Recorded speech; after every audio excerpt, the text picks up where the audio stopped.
nighttime hyperlapses with the DJI Mini 3 Pro. Let's do it. Welcome back. I appreciate all the support. I appreciate you guys tuning in. So how we're going to do this, I took all of the files off the SD card and I put them into the computer. Now what we're going to do is we're going to take a look at the two different ways that the DJI Mini 3 Pro sets up your hyperlapses. So there's a few things it does. It will build you out a complete hyperlapse based on the number of photos you've already taken. And if you put your photos in RAW, I haven't tried it in JPEG. I've only tried this in RAW because I shoot everything in RAW. What happens is it will create all of those files. So just on this hyperlapse, I took 375 photos. So it gave me 375 photos, but it also gave me a pre-built hyperlapse.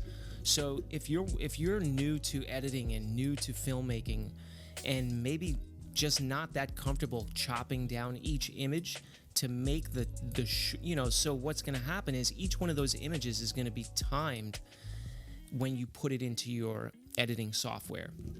So you're going to have to, number one, make adjustments to the lighting of it since it's in RAW, but you're also going to have to make adjustments for the timing of it, because what happens is, and I've seen it myself when I first started doing the hyperlapses, you're going to put all of those photos in and it's going to go out to a length of, in most cases for DaVinci, I think when you place an image in as opposed to an actual video clip, what will happen is it will give that image like 5 seconds on the timeline, which means you're going to have to go into your timeline and individually chop down those images to, say, a second, 2 seconds, or whatever your interval timing was on your hyperlapse. Meaning when you do the hyperlapse on the DJI, you have the parameters, you set the limits. So if you want the photo to snap every 2 seconds, a timer will take down every 2 seconds and it'll take a photo wherever the drone is, wherever your flight path is. Say you want to take that photo every 10 seconds, it's going to wait 10 seconds. So if the drone is moving, it's going to move to wherever it's moving within that 10 seconds and snap a photo. So just bear that in mind when you get your photos into the editing software, that you might, have to do a little adjustment. If you're brand new to the drone, if you're brand new to hyperlapses, my suggestion would be use the video that DJI creates you, put it in your editing software, maybe raise the exposure, raise the gain, mess with a few of the kind of lighting parameters, whether it's gamma, gain, lift. Tweak those out till it gets to a look that you want. If you're into LUTs and you don't feel like doing color yourself, throw a LUT on it and post it to your heart's delight. On the opposite end of the spectrum, you have the option of doing the trimming of the photos in your software. There's a few tips and tricks for many different softwares. I don't use Adobe, I use DaVinci Resolve, so there are ways to trim all of the clips all at once, to where when you input them, there'll be the original 5 seconds or whatever the minimum second limit it does for that process in your software, and then you have a way to adjust it. So let's dive in here. Let's take a look on how we can get this done and post a nice video for your social media, for your YouTube channel, or pretty much if it's a video you just want to, put on, as your family comes over for the holidays. Hey, check out what I can do for this, this amazing flying camera. So let's hop in. Let's take a look at how we do it. All right, we are in the air. So as you can see on your screen here, what you're viewing on my screen, you're seeing the zebras down on the bottom there. You see it's basically, showing me my exposure limit and where I'm comfortable with exposing my shot. And you have the red lights there, the red highlighted in numerous areas all over the shot. That's focus peaking. It's basically the peaking function of the DJI. I'm used to these focus peaking and zebras on my mirrorless camera when I do, projects for myself, when I do projects for clients. So it's kind of just a carryover. Unless you need it, I would suggest leaving it off. It may throw you off as far as the image you're looking at. Okay, so what we're doing now is we're heading to our first point. So how you'll wind up doing this is in a very similar way. The flight path won't be the same, you'll choose your own. So you hit the little movie strip down there on the top right, and I'm selecting hyperlapse, and then what I'm gonna do is hit that little Z over to the left there, and that is going to be for your course, right? So bear with me a second here. Now it's showing my interval is 2 seconds and the length is 5 seconds. I'm pretty comfortable with that setting. I've been using that setting for quite a while. And you'll have to excuse the rain pattering on my window right now. So where I'm going, as you can see, I'm back in here. This is where I'm going to hit that Z. So that Z is going to allow me to set multiple waypoints. So right now I'm adding the first waypoint where I flew the drone to initially. So I'm right over this road here. This is 441. This is a fairly busy road in my area. And now we're backing out. We're going to pull to the second location. And keep in mind, you can set 10, 15, 20 different waypoints. The biggest problem that you're going to have is battery life. You know, we all know with the DJI Mini 3 and with most DJI drones, unless you're dealing with the Inspire 2 or the Inspire 3 or maybe the Inspire 1, I'm not sure, I think it only is on the 2 and 3. They have hot swappable batteries, but you still have to land the drone to do that.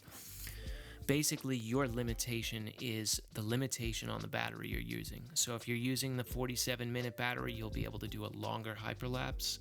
If you're using the standard, lightweight 249-gram battery, you're gonna get anywhere between 20 to 25 minutes of actual shooting time, actual taking the pictures. And the reason why I say that is because you're going to have to get the drone in the air, you'll have to wait till the signal connects, and you'll have to get it to your first waypoint. So I'm on number 2 or 3 on the waypoints, and my whole idea as far as hyperlapses is just to get different scenes. I don't live near mountains. I do live near the ocean, and I have yet to get a chance to do a hyperlapse on a big surf day because, watching the surf go by, is something for me that I find interesting. You may live in an area where you have a lot of mountains and, the clouds going through the mountains. That may be a really, really amazing hyperlapse that you want to try. You might live in a big city, get to an area where it's pretty congested, where you're going to be safe with the drone, and just, you can document people walking by. The sky's the limit pretty much is whatever you want to do, whatever you're comfortable with. My suggestion is start small, just learn how to do it, find what you like best to see in the hyperlapse, and then just take it from there. So I hit my last waypoint. The drone is on its way to the first point. Now what's going to happen is it's going to locate itself in the sky with GPS. It's going to find that initial point, and as you can see, the timer's ticking down. It just took one shot. Now it's number 2, number 3.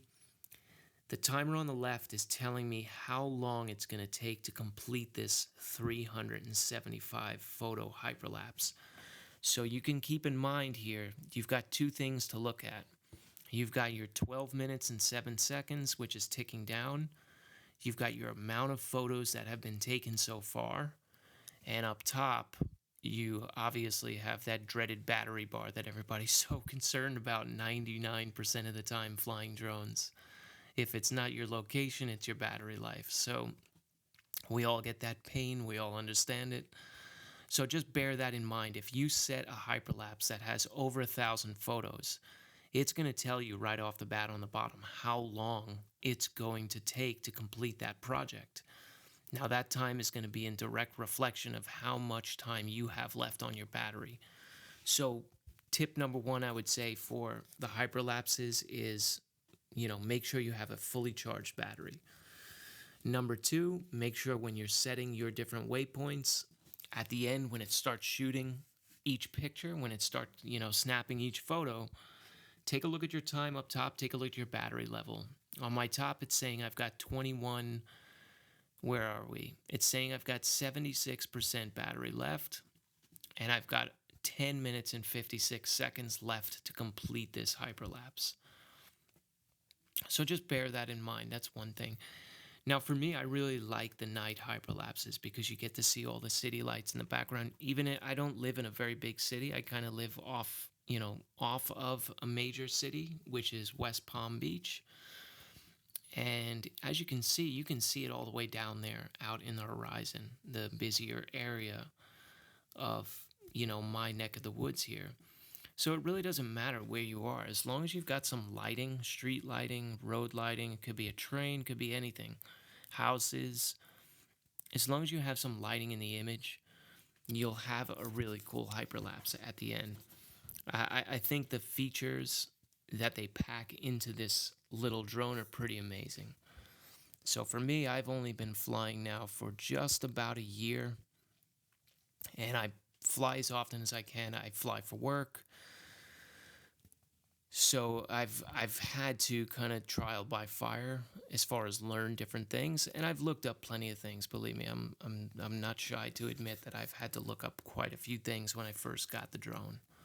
But overall, this is one of the most unique aspects of this drone. Set aside the fact that it's a cinema camera, a very small one, but it's flying. I mean, you really can't go wrong with the combination. So right now we're ticking at around 9 minutes and 22 seconds.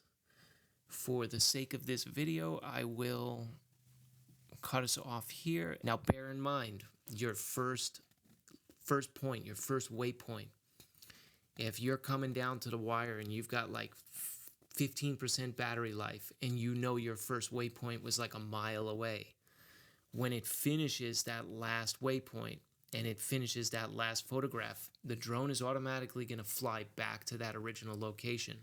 So keep that in mind. If you're about to run out of battery and your drone's first location is over a busy road, you run the risk of losing it. It will land because it's out of battery, it's going to force land, and it's going to, cause an issue. So do keep that in mind when you're first starting these. Start small, do a couple hundred photos. Any fresh battery can handle that, no problem. I would say maximum start anywhere between 400 and 500 photos and work your way up from there. So let's get into DaVinci right now. Let's put this into the software and see what we can get.